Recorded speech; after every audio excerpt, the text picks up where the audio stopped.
हम लोग ये क्या पढ़ रहे हैं? पढ़ने जा रहे हैं प्रतिलोम त्रिकोणमितीय फलन।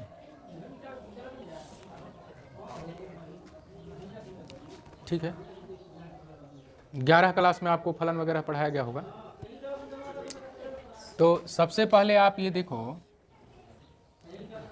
इसमें आपको जितना सब मिलता है ना, ध्यान दीजिएगा। Sine inverse x, cos inverse x, है ना, सेक इनवर्स एक्स, टाइन inverse x, cos inverse x. तो इस प्रकार से आपको सब इनवर्स वाला फंक्शन मिलेंगे। तो इसी को कहा जाता है, ये सब त्रिकोणमितीय फलन। जैसे फलन आपको ऐसे दे रहेगा एफ एक्स बराबर इतना, है ना, तो इनको बोलेंगे हम त्रिकोणमितीय, प्रतिलोम त्रिकोणमितीय फलन कहा जाता है। वास्तव में इसको आप समझ लीजिए, आप ऐसे ना सोचना कि साइन एक्स के पावर -1, नहीं, ऐसा कभी नहीं सोचना है। साइन एक्स के पावर -1 का मतलब तो 1/sin x हो जाएगा ना। आप इसको ऐसे सोचिएगा कि अगर ऐसे y बराबर कहीं आपको दिया है साइन थीटा, है ना, तो आप इसको ये सोच सकते हैं कि साइन को अगर उठा के इधर हम लेके चले जाएं तो साइन इनवर्स y बराबर थीटा लिखा जाएगा। ठीक है ना, ऐसा आपको सोचना है। इसी को बोला जाता है, जैसे आप एफ एक्स कोई फलन दिया गया रहेगा इस रूप में, इन्वर्स के रूप में दिया गया है, तो वही प्रतिलोम त्रिकोणमितीय फलन होता है। ठीक, अब आप समझिए हम इसमें सवाल कैसे बनाएंगे। तो इसको जानने से पहले थोड़ा सा हम लोग चतुर्थांश को समझ लेते हैं। ठीक, 11 क्लास में आपने पढ़ा होगा ये चतुर्थांश को, plus plus, minus plus, minus minus, plus minus. ये एक्स अक्ष है, वाई वाई डैश है ना। ये आपका होता है एक्स धनात्मक, एक्स ऋणात्मक, वाई धनात्मक, वाई ऋणात्मक। मूल बिंदु यहाँ पर होता है। अब एक काम समझिए, हम त्रिकोणमितीय फलन जो भी लेने जा रहे हैं वह त्रिकोणमिति में जितना होता है साइन, कॉस, टाइन, कॉट, सेक, कॉसेक, इनका मान जो होता है अनेक अलग अलग जो कोण होते हैं ना उसके अंदर अलग अलग होते हैं। तो ध्यान दीजिए, अगर प्रथम चतुर्थांश की बात करिएगा, है ना, तो इसमें सभी धनात्मक होते हैं। 6 त्रिकोणमितीय अनुपात है ना, तो सभी क्या होंगे? धनात्मक होंगे, पॉजिटिव होंगे। समझ गए क्या? साइन, कॉस, टाइन, कॉट, सेक, कॉसेक, कॉट जितना भी होता है सबके सब इसके अंदर क्या होंगे? धनात्मक। इसमें जो होगा ना साइन थीटा, ठीक है, कॉसेक थीटा, ये 2 ठो पॉजिटिव होंगे, धनात्मक होंगे। बाकी के सभी क्या होंगे? ऋणात्मक होंगे। बाकी सभी मीन्स 4 और बचते हैं।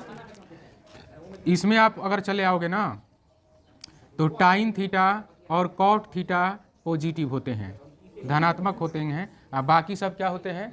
ऋणात्मक होते हैं। इसके अंदर में कॉस थीटा और सेक थीटा ये आपको क्या होते हैं? पॉजिटिव। बाकी सब क्या हो जाते हैं? निगेटिव। तो ये बात आपको समझ के रखना है।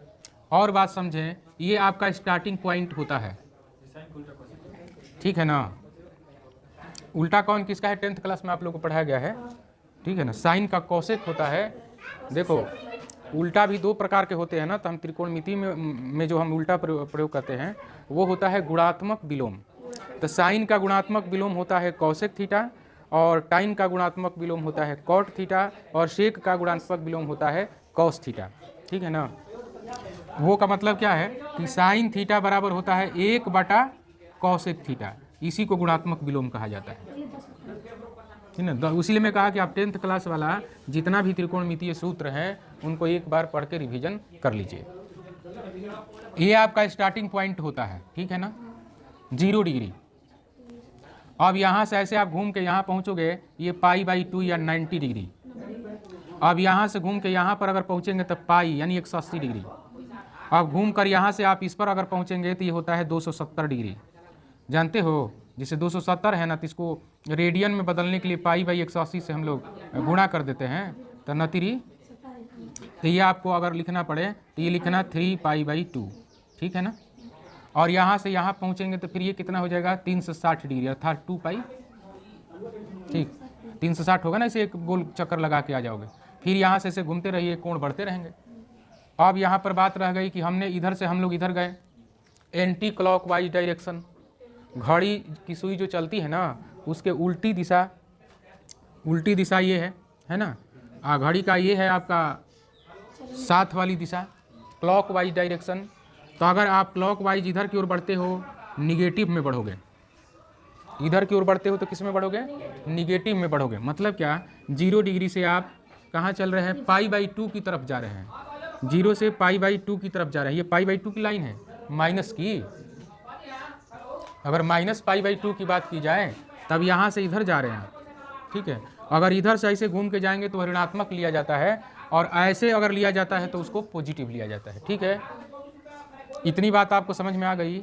अगर इनकी इस चतुर्थांश की जरूरत पड़ेगी, क्या क्यों पड़ेगी, ये साइन कॉस टाइन कॉट कॉस सेक को देखने के लिए कि किस चतुर्थांश में जाने पर उसके चिन्ह क्या हो रहे हैं, ठीक है ना।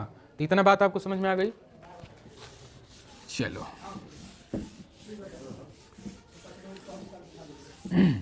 अभी रिवाइज हो जाएगा, कई बार हम लोग सीखेंगे। सबसे पहले आप इनको भी थोड़ा समझ लो। आपको मैं तो ये बात समझा दिया हूँ, इसको हम इन्वर्स बोलते हैं। क्या बोलेंगे, sine inverse, cos inverse, cosec inverse, sec inverse, cot inverse, tan inverse. अब इस बड़ा कोष्टक का अर्थ समझ लें आप। बड़ा कोष्टक का क्या अर्थ होता है, क्लोज इंटरवल। ये समझिए, इसको कहा जाता है क्लोज। अगर आपको ये छोटा कोष्ट में मिल जाए, ओपन इंटरवल, ठीक है ना, ओपन इंटरवल कहा जाता है। कहीं आपको इस तरह से भी दिख जाएगा तो आप कहिएगा लेफ्ट में क्लोज है और राइट में ओपन है। कभी आपको ऐसा मिल सकता है, इधर से ओपन हो जाएगा, इधर से क्लोज हो जाएगा। इसका भी एक अपना महत्व है। अब इसका महत्व क्या है, अगर यहाँ -1 लिखा है, यहाँ पर 1 लिखा है, तो साइन इन्वर्स का जो मान होगा, जो इसके कोण होंगे, उनके जो मान होंगे, वो इनका ये परिसर है। -1 से छोटा नहीं हो सकता और 1 से बड़ा नहीं हो सकता। समझ गए क्या, -1 होगा, 1 होगा, बीच के मान होंगे, लेकिन -1 से छोटा नहीं होगा और 1 से बड़ा नहीं होगा। इसका अर्थ यही है। दूसरा समझो, कोण का भी परिसर दिया गया है, मुख्य मान परिसर है ये, यानी साइन इन्वर्स का जो मान होगा, जो कोण के मान होंगे, वो -π/2 से लेकर π/2 तक होंगे। मतलब कि फर्स्ट में आप -π/2 भी रख सकते हो और लास्ट में आप π/2 भी रख सकते हो। ये क्लोज इंटरवल है, इसके आगे मान नहीं जाएगा, इसके पीछे भी नहीं जाएगा। यानी -π/2 से छोटा नहीं हो सकता और π/2 से बड़ा नहीं हो सकता, ठीक है। ये दूसरा आप देखो, कॉस इन्वर्स को देखो, इसका भी मान आपका कितना है, -1 से लेकर के 1 तक, यानी -1 से शुरू होगा, 1 पर जाकर खत्म होगा। -1 से छोटा नहीं हो सकता, 1 से बड़ा नहीं हो सकता। लेकिन इसका मुख्य मान परिसर जो है वह 0 से लेकर के पाई के बीच है, यानी 0 भी हो सकता है, बीच के मान भी हो सकते हैं और पाई भी हो सकता है। इसमें भी क्लोज इंटरवल आपको दिख रहा है। यहाँ पर देखो, कॉसेक इन्वर्स का जो मान है, यहाँ पर R लिखा है। R का मीन्स क्या, रियल नंबर, रियल नंबर, यानी कोई भी वास्तविक संख्याएं हो सकती है, कोई भी वास्तविक संख्याएं हो सकती है। लेकिन यहाँ पर एक समस्या आगे दी गई है, क्या, ओपन इंटरवल -1 दिया है ना, यानी -1 और 1 को छोड़कर कोई भी वास्तविक संख्या हो सकती है। माइनस लगा दिया, इसका अर्थ है कि इनको हमें छोड़ देना है, और इनको छोड़ करके जितनी भी वास्तविक संख्याएं होगी इनके मान परिसर में होंगी, ठीक है। इसी प्रकार से आप यहाँ पर चेक कर सकते हैं, जो कोण दिया गया है, ये क्लोज इंटरवल दिया गया है -π/2 से π/2, यानी -π/2 भी हो सकता है, π/2 भी हो सकता है, और बीच के भी मान हो सकते हैं, केवल 0 को छोड़कर। माइनस लगा दिया ना उधर, -0, इसका अर्थ है कि 0 शामिल नहीं है। 0 पर इसका जो मान होगा ना वो अपरिभाषित होगा, इसीलिए 0 हम उसमें शामिल नहीं करेंगे। चौथा देखो, sec inverse R, sec inverse में भी सेम प्रोसेस है, सेम परिसर है इनका मान परिसर। अब मुख्य मान परिसर इसका अलग है। मुख्य मान परिसर 0 से शुरू होगा, पाई तक जाएगा, लेकिन एक चीज़ है कि π/2 शामिल नहीं है, क्योंकि उस पर इसका मान परिभाषित नहीं होगा, अपरिभाषित होगा। यहाँ पर कॉट इन्वर्स सभी रियल नंबर पर ये परिभाषित हो जाएगा, और इसका मुख्य मान शाखा क्या है, -π/2 से π/2 के बीच। ओपन इंटरवल आ गया, इसका अर्थ है कि -π/2 नहीं लेना, π/2 को भी नहीं लेना, इसके बीच के कोण लेने हैं। हाँ, इन दोनों को छोड़ देना है, ओपन इंटरवल है ना, इनको छोड़ देना है, बीच के मान को लेना है। ठीक इसी प्रकार से टाइन इन्वर्स में देखिए, इसका तो मुख्य मान R कोई वास्तविक संख्या होगी, लेकिन यह ओपन इंटरवल 0 से पाई दिया है, अर्थात 0 शामिल नहीं करेंगे, P भी शामिल नहीं करेंगे, इसके बीच के मान को शामिल करेंगे। तो बोलो, ये सारणी आपको समझ में आ गई? ठीक है, अगर सारणी समझ में आ गई तो उसके बाद हम लोग इन क्वेश्चनों को बनाएंगे 1, 2, 3, 11, 13, ठीक है। तो थोड़ा सा आप लोग थोड़ा समझ लीजिए, किताब है तो निकाल के उसको एक बार पढ़ो और तब तक हमारे